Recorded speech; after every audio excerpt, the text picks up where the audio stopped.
This is a monologue called The Beloved of Valarian from Adventurers Anonymous by Aly Kantor.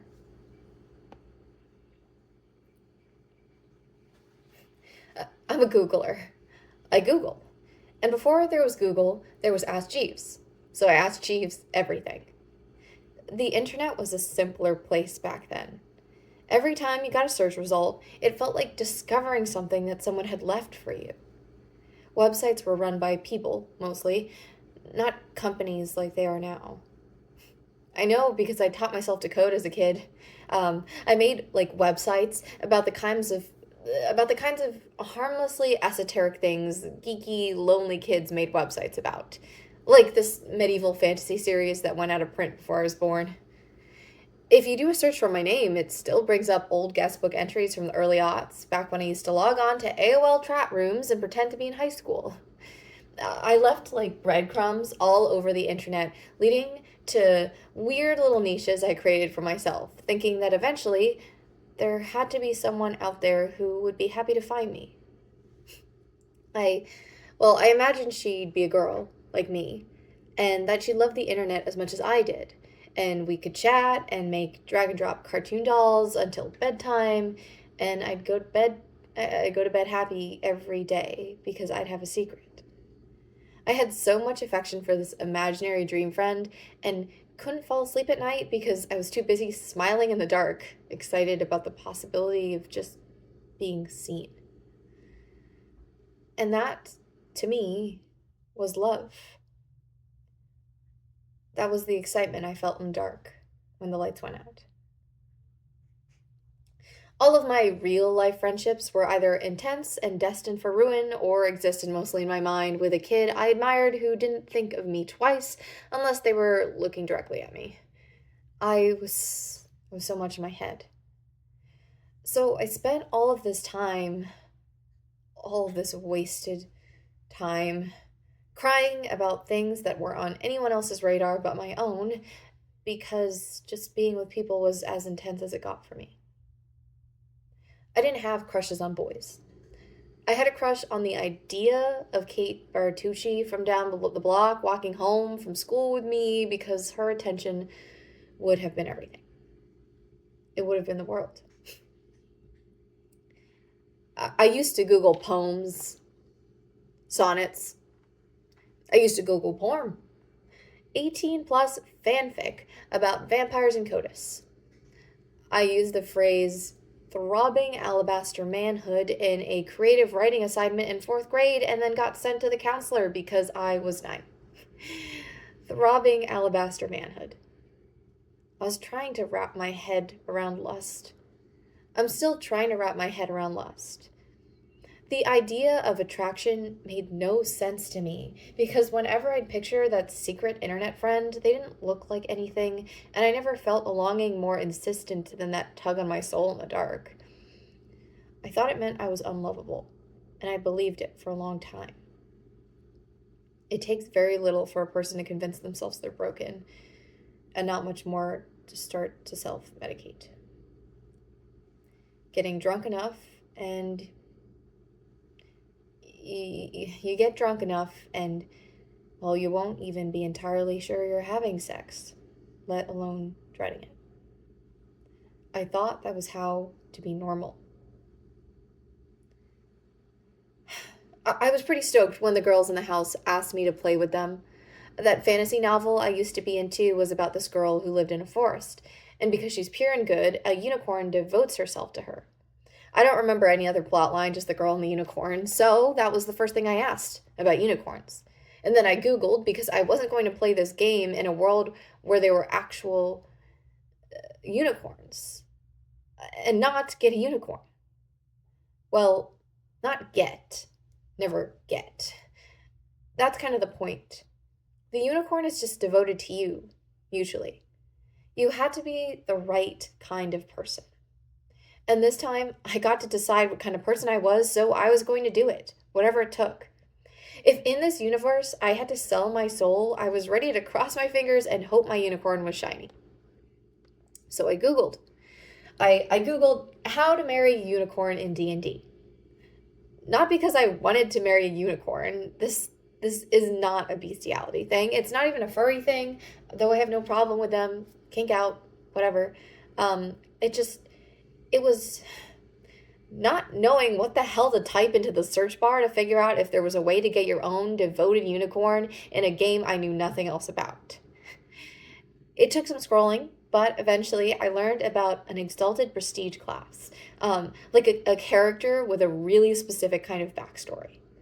It's called the Beloved of Valarian. And I quote, "The Beloved of Valarian, also called Valarian's Beloved, are women who have forsworn the love of mortals to dedicate themselves entirely to the unicorn deity Valarian, thus fostering a close bond with unicorns. Her relationship with the unicorn is nothing less than a partnership forged in light. She has a closer emotional bond to her mount than she does with her own family members. Just as she relies on the unicorn relies on her to keep its mystery safe." That was it. That was it, right? There was some criteria, of course. That's how a prestige class works. Must be female, must be good, must know how to ride a horse and swing a sword at the same time, and must take a vow of chastity. If you break the vow, the unicorn leaves without hard feelings, but leaves forever. You have to be pure. And I thought, okay, let's do it. This is a fictional character. Blank slate. If I say she's pure, she's pure. And that was so liberating. Imagine knowing from the beginning of your life that wanting sex isn't the thing that makes you valid.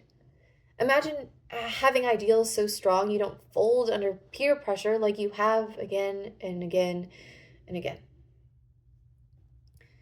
Unfortunately, the stats I needed weren't early game stats, so I had to level up and be patient. Stay pure until I get to the sacred grove and my unicorn appears from the mist. It seemed really easy. It's a quest game. Right? How much sex were other characters having exactly? I wasn't anticipating more throbbing alabaster manhood in my future. And there wasn't. But there was Haley. Haley plays a bard, Leora. And there's this stat called charisma. It's a stat I don't have much of in real life, but Haley has plenty. It's like social skills meet sex appeal, like public relations professional meets deep ocean siren. It's like the cool stat, and Leora had plenty, so she hit on everyone, constantly. Evil lady at the inn, forget rolling for initiative, somehow she'd end up rolling a charisma check to try to sleep with her. Mysterious spirit in the woods, charisma check, roll to woo her. I won't even mention her thing with the enchantress. And when no NPCs were around, none of us were safe. It was adolescence all over again, trying to be persuasive enough to convince our bard that she did not want to sleep with my elven druid. Persuasion. Another stat I apparently don't have in abundance. I tried. I told her I'm an elf. I'm way too old for a human. I told her I'm devoted to chastity because I'm pursuing a post as a guardian of the light. I told her I wasn't interested in musicians, in people with questionable moral alignment, in her. She was so convinced I was messing with her or that I could be changed, and she didn't know. She wasn't like me. And that wasn't a problem because most people aren't, and it was pretty obvious to all of us that she was exploring some part of herself, which is why she was going so over the top. But that didn't make it okay for her to decide what I wanted and what I needed. And what I needed weren't real or worth being listened to or valid. But for a long time, I thought that way too, about myself. And those were the darkest days for me. That was my rock bottom. I didn't want to go there again. I had built my entire character her entire world around this goal. Every part of her. It was part of the fabric of who she was, like it or not, and Haley couldn't see it, or wouldn't. So, I guess, I had to stop being so shy about it. Every time she tried anything, I had an answer. I'm the beloved of Valarian. I don't swing that way. Every time. Wouldn't let her get a word in edgewise.